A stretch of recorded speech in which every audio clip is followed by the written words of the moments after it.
A common joke that I've said to people over the years is, how many emotions do you have? And usually they will give me a number and I will say, oh, that's way too many. This is astrologically speaking because I have very little water in my chart. That being said, there is one spiritual practice that is invaluable to those of you who do have actually strong water placements in your chart, or a strong moon placement, as I definitely do. And that is going to be emotional alchemy. Emotional alchemy is a very interesting subject because we are taking the alchemical principles and we are using it on our emotions. Something that are, by their, metaphorical nature, very fluid things. Anger can be distilled into a fine hatred, but if given the opportunity and the necessary prerequisites, it can also be manifested into a deeper understanding. The purpose of emotional alchemy is going to be emotional mastery. It is going to be making it so that you can control your emotions rather than your emotions controlling you. We all know those kind of people who don't have a control over their temper, and you just kind of have to tell them, grow up, dude, when they're angry, and then it kind of diffuses them a little bit, and they act like they walking away with their tail between their legs, so to speak. Some amount of emotional control is required in order to be a functional member of society. We're all going to have things that are going to piss us off and are going to make us a lot less emotionally stable, but they're not supposed to be things that are going to push us into a extreme emotional state. Emotional alchemy, on the other hand, is going to be a method of getting us to a place where we can take those and diffuse even them. The first step in emotional alchemy is going to be understanding what your emotions even are. If you are just feeling some vague emotion that you can't articulate and you can't identify, then you're not going to be able to alchemically process that, because if you can't identify what it is and name it, then you're not going to be able to process it, right? If you're feeling some kind of negative emotion and you yourself cannot identify what that negative emotion is, you're just kind of like, I don't feel good about this. I don't know why I'm not feeling good about this, but something about this situation or event makes me feel really negatively, but I can't really articulate the emotion, right? If you can't articulate what that emotion is, then you're not going to be able to identify what it is, and if you can't identify what it is, then you cannot do the process. The next thing you're going to want to do is try to figure out what you want that emotion to turn into.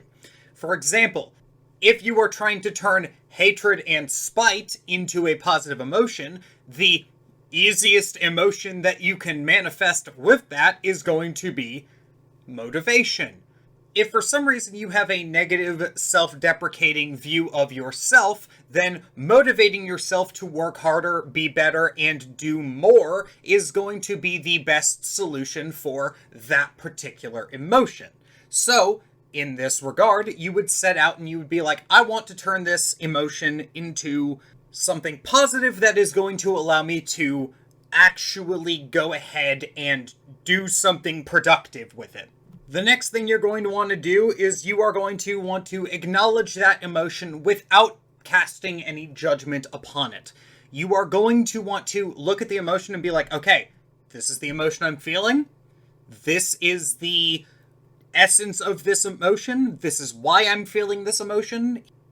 And you are just going to identify the emotion and allow the emotion a little bit of breathing room, so to speak. Effectively, you are removing the emotion from the rest of your emotional ecosystem, so to speak, right? We're going to use anger again for this. If you identify your anger and you think to yourself, okay, this is totally justifiable. The anger I'm feeling is it is rational to think the anger that I'm feeling, but being angry isn't going to help me right now. Being angry is just going to make me and everyone else's entire experience of this situation worse, so I need to just kind of take this and do something with it. Once again, I'm angry. I know why I'm angry, but the anger is not helpful at this stage, even though it is completely rational to feel angry. You are then going to take the emotion and try to identify what you can turn it into that will actually be helpful. Now, if you are feeling angry, it is important to realize you cannot turn anger into pure happiness. You cannot convert all emotions into all other emotions directly. Now, a good example of this is going to be sadness. Sadness can convert directly into happiness because they are opposite emotions. Hate and anger are similarly opposite emotions.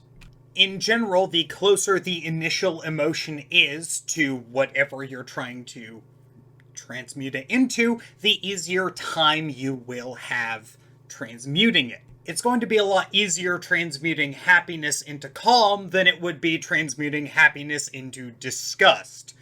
Now, you might be wondering why you might want to transmute positive emotions into negative emotions, and that is because in a lot of different forms of spell work, you're going to want to use emotional force in your operations in order to cause that emotion to manifest later on. For example, if you want to break up a toxic relationship, you would want to make the two people disgusted with each other. Therefore, you would transmute the emotion of love into disgust, which is actually fairly easy to do, at least from the perspective of emotional alchemy. Use responsibly. Do not do this unless you want it brought back to you. There are use cases for transmuting any single emotion into any other emotion, whether they be positive or negative. Now, emotional alchemy is, of course, a very internal process. You can't physically take your emotions out and then configure them in a way that you can, manipulate with your hands. At least not to my knowledge, and dear God, I hope not. But what you can do is have it explained to you. And so the rest of this video is going to be me doing 2 or 3 examples of this.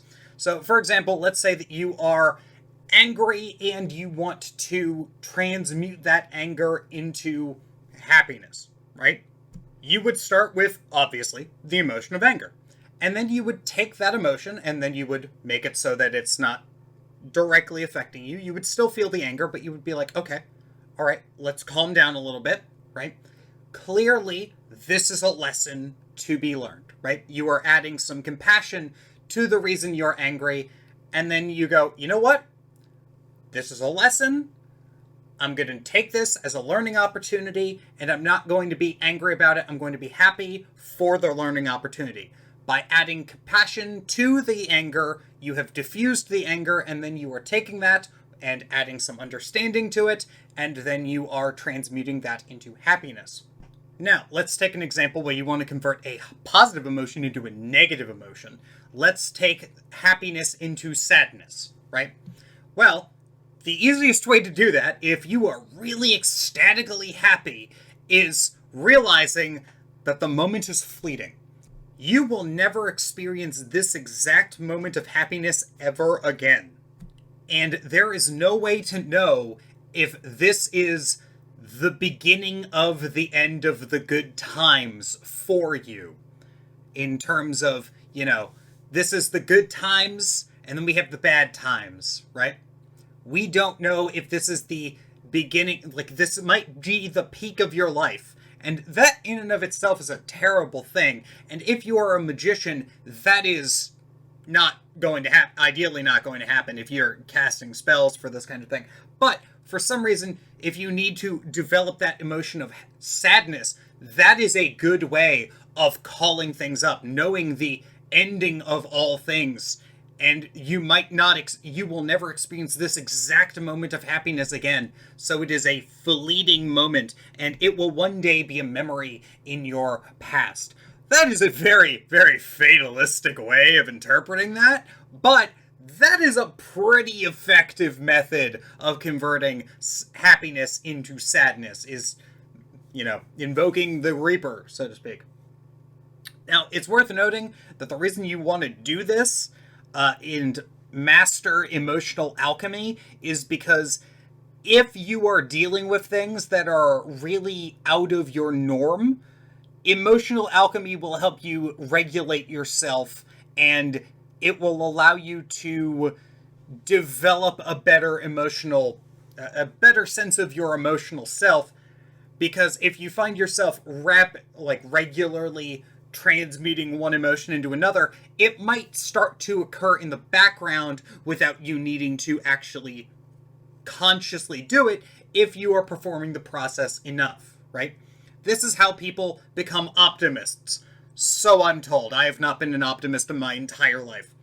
That being said, I have been Dave the Amateur Magus.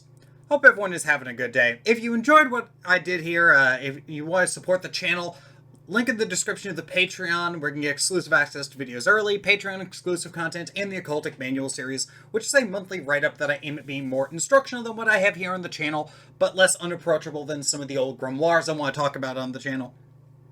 If that sounds of interest to you, link in the description. If you're already over on Patreon, you have my thanks for your continued and ongoing support. Really keeps the channel going.